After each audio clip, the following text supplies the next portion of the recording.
네, 안녕하세요. 우리 오늘 25일차 마가복음 성경 공부 시작하도록 하겠습니다. 지난 회차까지 우리가 4장을 다 봤고 이제 5장 1절에서 20절까지 말씀 오늘 함께 보도록 할 텐데 혹시라도 조금 길어질 수도 있어요. 그러면 제가 이제 반으로 나눠서 잘 적당히 배분해서 우리 영상을 내보내도록 하겠습니다. 5장 1절에서 20절까지 말씀은 제가 지도를 지워버렸어요. 지도를 지워버렸는데 지우고 나서 왜 지웠지? 그냥 왜냐면 여기 그 어떤 지역으로 넘어왔는지를 볼 수 있으니까 대가볼리라고 제가 그 지난 회차에 기억나시는지 모르겠는데 써놨던 그쪽 지역에 있는 거라사라는 지방으로 예수님께서 처음으로 오게 되는 사역이거든요.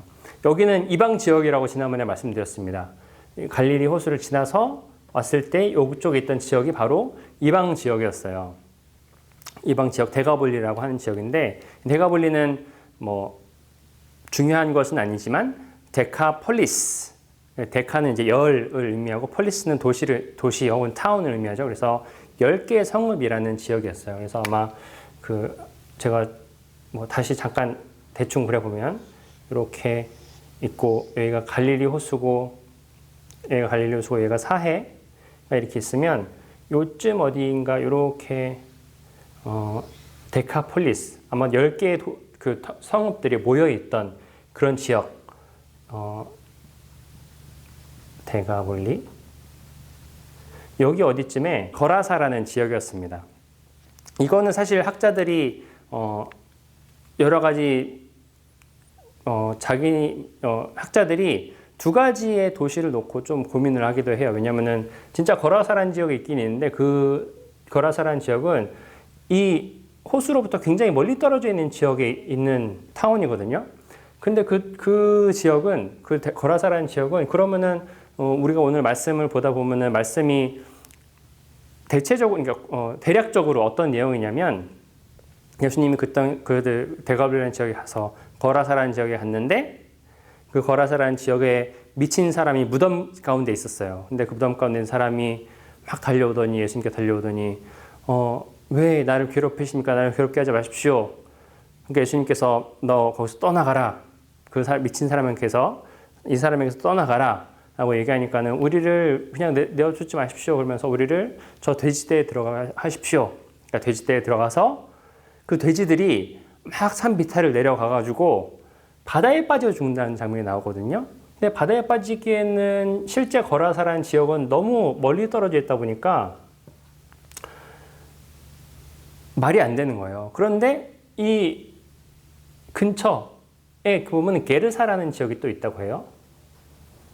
그래서 어떤 학자들은 이 게르사라는 지역이 조금 더 합당하지 않겠느냐, 좀 더 뭔가 말이 되는 그런 지역이지 않겠느냐, 혹은 뭐 어떤 사람은 거라사라는 지역이 맞다라는 사람들도 있고. 근데 중요한 거는 뭐 지리적으로 이게 우리가 옳다 그르다를 판결하기보다는 이 이야기에 담겨진 숨어있는 뜻을 파악하는 것이 정말로 중요한 것이거든요. 이게 거라사가 머리에 떨어졌으니까 달려가는 말이 안 된다. 그래서 이건 사실이 아니다. 이게 중요한 것이 아니라 거라사든 아니면 게르사든 어떤 지역이든 간에 이 이야기에 담겨있는 예수님께서 마가복음을 통해서 이야기하고자 하는 그것이 무엇인가, 그걸 한번 보는 것이 중요한 것이에요. 그래서 그 이야기의 맥락을 우리가 살펴보자면 예수님께서 처음으로 이방 땅에 오셔가지고 사역을 한단 말이에요. 그 사람들에게 뭔가 복음을 전해주러 오셨단 말이에요. 그런데 이방 땅에 딱 와서 처음 마주하는 그 모습이 굉장히 어떤 예수님, 우리가 생각하는 예수님의 모습과는 정반대되는 것들만 나타나는 거예요. 첫 번째 뭐죠? 첫 번째로는 귀신 들린 사람입니다. 귀신 들린 사람을 영어로 보니까요, unclean spirit이라고 나왔어요. 그 다음에 이 사람이 어디에 있었다 그랬죠? 오늘 말씀을 보시면 이 사람이 어디에 거하고 있었냐면 바로 무덤에 거하고 있었습니다. 무덤 사이에서 살고 있었어요. 이 무덤도 죽은 자들이 살아가고 있는 굉장히 부정한 그런 장소였습니다. 이 장소도 부정한 장소였어요. 그 다음에 이 사람 안에 하나의 귀신이 아닌 여러 귀신이 들어있었거든요. 근데 그 여러 귀신들, 굉장히 수가 많은 그 귀신들을 돼지 안으로 들어가게 하십니다. 근데 그 돼지도 사실은 구약 성경을 보면은 굉장히 부정한 짐승으로 나와 있어요. 이것도 부정한 짐승.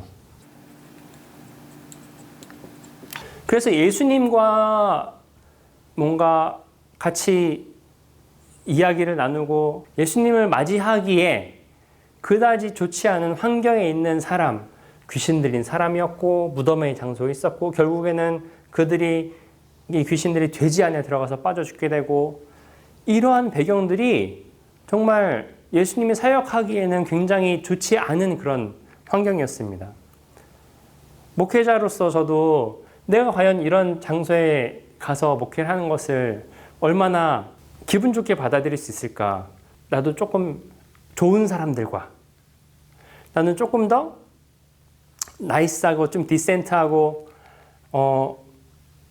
교육 잘 받고 그런 사람들 상대로 사역하면은 얼마나 편하겠어요. 물론 쉬운 사역이 어디 있겠습니까마는 그래도 막 이런 장소에 가서 내가 사역을 해야 된다. 정말 마음이 어려웠을 것 같아요. 그런데 예수님은 자발적으로 본인이 이방인에 갔을 때 이런 곳에 가게 됩니다. 아마도 일반적인 유대인들의 머릿속에 있는 이방인들은 다 이런 모습의 이런 이미지를 가진 사람들이지 않았을까 싶습니다. 정결하지 않은 unclean spirit이고 그들이 사는 곳은 부정한 장소이고 그리고 그들이 먹고 마시는 것 다 부정한 일들이고 그런 사람들이 바로 그 이스라엘 백성들이 가지고 있던 이방인들에 대한 생각이었을지도 몰라요. 그 사람들에게 바로 예수님께서 가신 것입니다. 기피하고 꺼려지는 존재들에게 바로 예수님께서 다가가신 것이에요. 제자들에게도 바로 그렇게 너희도 이런 곳에 가서 복음을 전해야 된다. 이러한 얘기를 하는 것일지도 모르겠습니다. 그런데 이 unclean spirit, 귀신 들린 사람이 바로 예수님께 나와서 이렇게 이야기합니다. 달려나와서 앞에 엎드려서 더없이 높으신 하나님의 아들 예수님, 나와 무슨 상관이 있습니까? 지극히 높으신 하나님의 아들 예수님, 나와 도대체 무슨 상관이 있습니까? 제발 나를 괴롭히지 마십시오. 나를 괴롭게 하지 마십시오. 여러분 그거 아세요? 지금까지 나왔던 4장까지 보면서 나왔던 어떠한 표현보다도 가장 예수님을 높게 표현하는 이 표현, 지극히 높으신 하나님의 아들 예수님, 더없이 높으신 하나님의 아들 예수님이라는 이 표현이 바로 이런 장소, 이런 사람에게서 나왔습니다. 물론 이제 귀신이 그의 입을 통해서 말한 것이긴 하지만 이런 이방 장소에서 바로 그런 고백이 나왔습니다. 하나님의 백성이 아니라고 생각했던 그런 이방인들의 입속에서 바로 이러한 고백이 나왔다는 것이에요. 그러면서 이 귀신이 뭐라고 얘기하죠? 제발 그만 좀 나를 괴롭히지 마십시오. 왜냐하면 예수님께서 이 사람에게 뭐라고 얘기했냐면 그 사람에게서 나가라. 이 귀신들에게 그 사람에게서 나가라. 이렇게 이야기했기 때문이라고 이야기하고 있습니다. 그러면서 예수님이 묻습니다. 야, 너의 이름이 무엇이냐? 그러자 그 사람 속에 있던 귀신들이 이렇게 얘기하고 있습니다. 나의 이름은 군대입니다. 왜냐하면 우리 수가 많기 때문입니다. 군대라고 이야기하면서 레기온이라는 단어를 썼거든요. 레기온.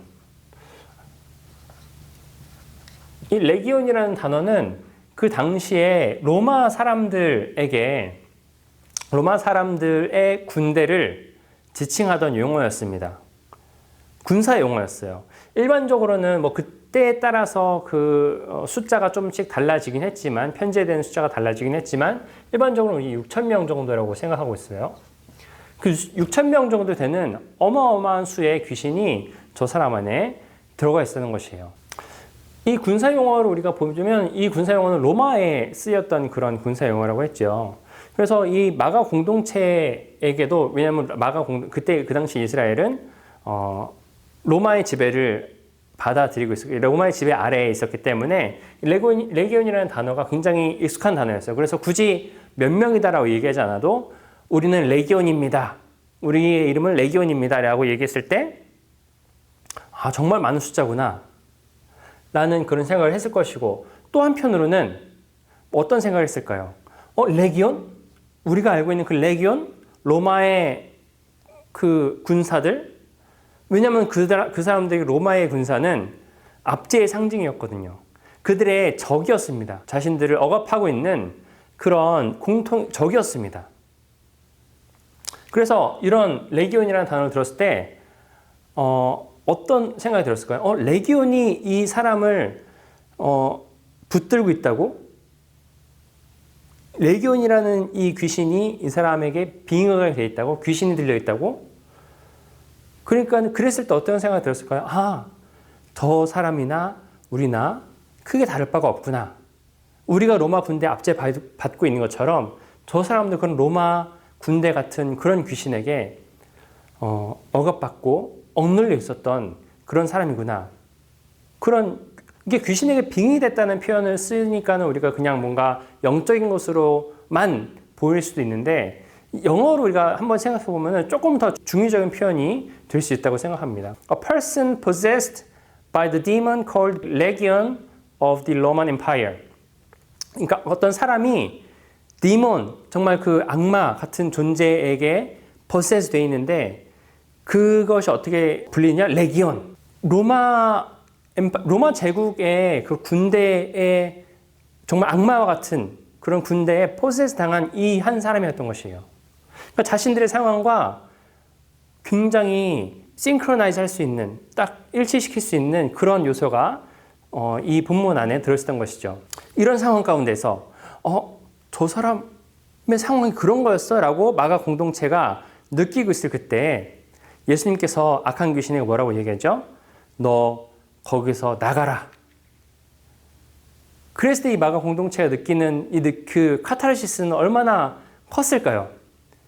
우리도 이 로마의 압제 가운데에서 견디면서 막 속 안에선 부글부글 끓고 막 화도 나고 이 억울함을 풀고 싶은데, 예수님께서 그런 로마 군대 같은 귀신에게 나가라 라고 명령한 것이에요.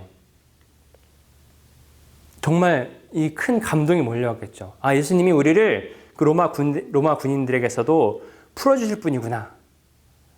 정말 그 이방인 한 사람뿐만이 아니라 예수님이 우리에게도 로마 군대의 압제 가운데서 풀어주실, 우리를 자유롭게 해주실 그런 분이 바로 예수님이구나라는 것을 마가 공동체도 느꼈을 것입니다.